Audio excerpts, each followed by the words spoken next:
ये जन्म कट जाए, 7 जन्म नहीं जन्म। हाँ, और 7 जन्म नहीं, जन्म जन्म तक। क्या भूत प्रेत बन गई है जो तुमसे ही चिपटी रहेगी सब जन्म जन्म तक? हाँ? अरे प्यारे, अभी विवाह के 3 महीना हुआ है ना, तो इसीलिए अभी ये चल रहे हैं। जब 3 साल हो जाए तो मिलना फिर आकर। तो कहने का भाव, लोग ऐसे तो गाने सुनते हैं कि जन्म जन्म तक मिलेंगे। लोग एक दूसरे को झूठ बोल रहे हैं, सत्य नहीं है। दूसरा पैर कौन सा है? पवित्रता। पवित्रता नष्ट हो गई इस कली काल में। किसी की भी पवित्रता आप उठा लीजिए, चाहे मनुष्य की उठा लो, चाहे भोजन की उठा लो, चाहे घर की उठा लो, पवित्रता नहीं है। पहले लोग रसोई घर में भी अन्नपूर्णा के स्थान पे जाते थे तो स्नान आदि करके जाते थे, मगर आज सुबह की चाय बिगर नहाए धुले बन जाती है और हम किचन में घुस जाते हैं कि चाय बिगर तो पैर नहीं आपके नीचे उतरते। भोजन में पवित्रता नहीं, मनुष्य में पवित्रता नहीं। पूछो तो आपकी लगता है कि गंगा के बाद हमारे नहीं, हम ऐसे नहीं है। बाहर जाकर के देखो, अगर इतनी शुद्धता है तो ये अपवित्रता कैसी? बस लोगों ने चोले पहन रखे हैं। प्यारे, ये तो हमारा हृदय जानता है कि हम कितने पवित्र हैं। हाँ, तो पवित्रता नहीं है, ना रिश्तों में पवित्रता, ना भोजन में पवित्रता। हाँ? और प्यारे, तीसरा पैर कौन सा है जो कलयुग ने नष्ट कर दिया? सत्य, पवित्रता, दया। अब दया नहीं रही प्यारे। इस कलयुग में दया रहे बचेगी भी नहीं। अपने के लिए दिखाई गई वो दया नहीं, वो स्वार्थ है।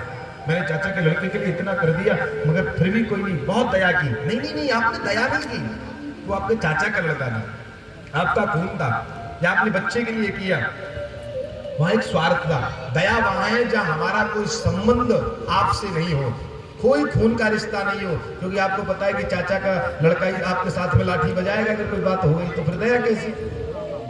दया वो है कि राह में चल रहे हैं, देखा अरे ये गरीब व्यक्ति है, इसके पास में कोई व्यवस्था नहीं, ले सैलरी मिली है 2 तो भी रख ले।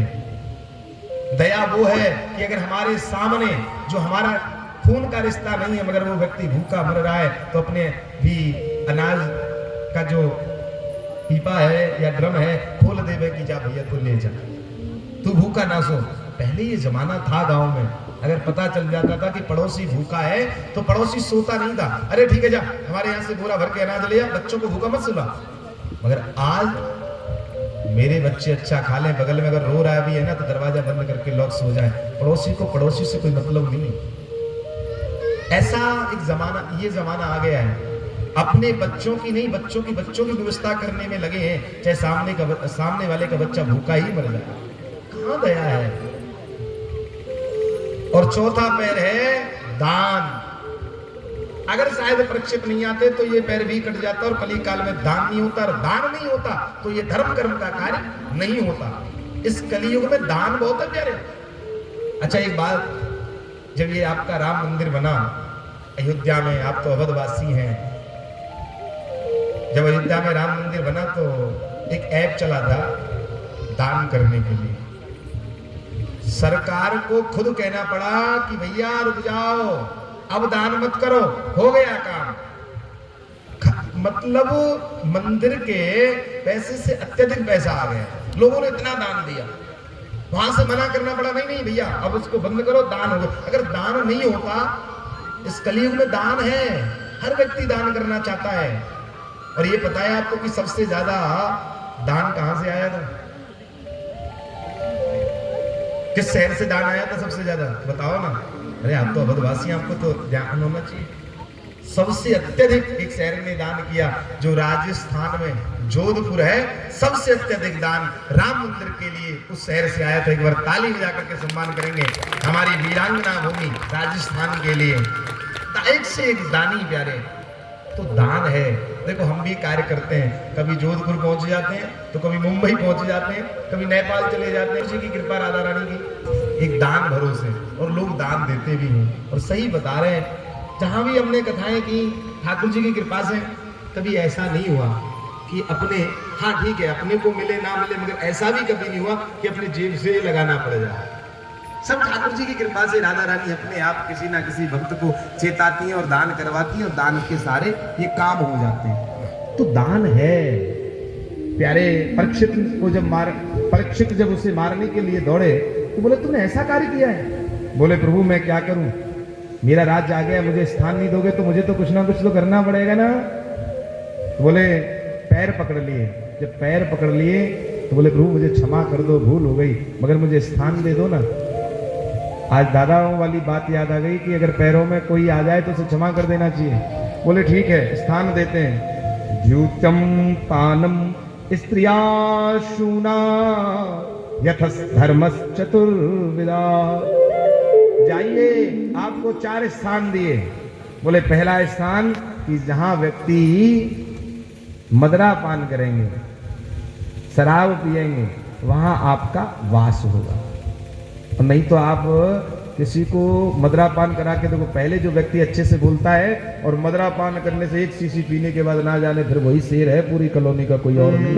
हाँ, और उसके बाद में उसे पी करके अच्छी, जहां जैसे बेचारे एसी बगैर नींद नहीं आती, कभी कभी तो मैंने देखा नाली में बढ़िया तरीके से पड़े रहते हैं, उनका अलग आनंद है। तो कलयुग का वास है। धूतम पानम स्त्रिया सूना। और याद रखिएगा जो वैश्या प्रवृत्ति करता है वहां कलयुग का वास है, आपका पतन होने जाना है। प्यारे कपट जो करता है, मतलब भाई भाई का धन खा जाता है, अगर वहां भी कलयुग का वास है। और वो तीसरी पीढ़ी पे देखने को मिलता है। अगर आप गांव से होंगे पीछे से और देख लीजिएगा, जिसने भाई भाई का धन खाया है उसकी तीसरी पीढ़ी या तो नष्ट हो गई है, या मदरापान करने लगी है, या जो भूमि उसने हड़पी थी उस भूमि का कोई अब वारिस ही नहीं रहा, या वो उन्हीं के समक्ष नष्ट हो गई। इसलिए याद रहे, भाई भाई का धन नहीं खाना चाहिए, कपट नहीं करना चाहिए। और प्यारे धूतम पानम स्त्रिया सुना यथस धर्मस चतुर्विदा। और जुए में अगर विजय होना होता ना तो धर्मराज जी कभी हारते नहीं, सदैव विजयी होते। जुए कभी सच्चाई से नहीं जीता जा सकता, झूठ का मार्ग अपनाना पड़ता है। और कभी याद रखिएगा प्यारे, जुआ नहीं खेलने का। और आजकल तो बड़ी विडंबना है कि ऑनलाइन गेम बड़े चल गए हैं, जूपी लूडो खेलो और बन जाओ रातों रात करोड़पति, ड्रीम 11 खेलो हैं, और क्या क्या चल रहे हैं। अरे भैया सावधान हो जाओ, ना तो तुम कहीं ना घर लायक रहोगे ना बाहर लायक, मांगने से कोई 1 रुपया नहीं देगा। जुए की बड़ी बड़ी विचित्र विडंबना। और IPL, लोग तो IPL में भी लगा रहे हैं। अरे भैया तुमसे निवेदन है, इससे दूर हो जाओ, नहीं तो आपके घर की स्थिति बड़ी विचित्र हो जाएगी। समझ जाइएगा ये बात। तो जुआ अपने को नहीं खेलना है, जो भगवान देता है उसी से प्रसन्न हो।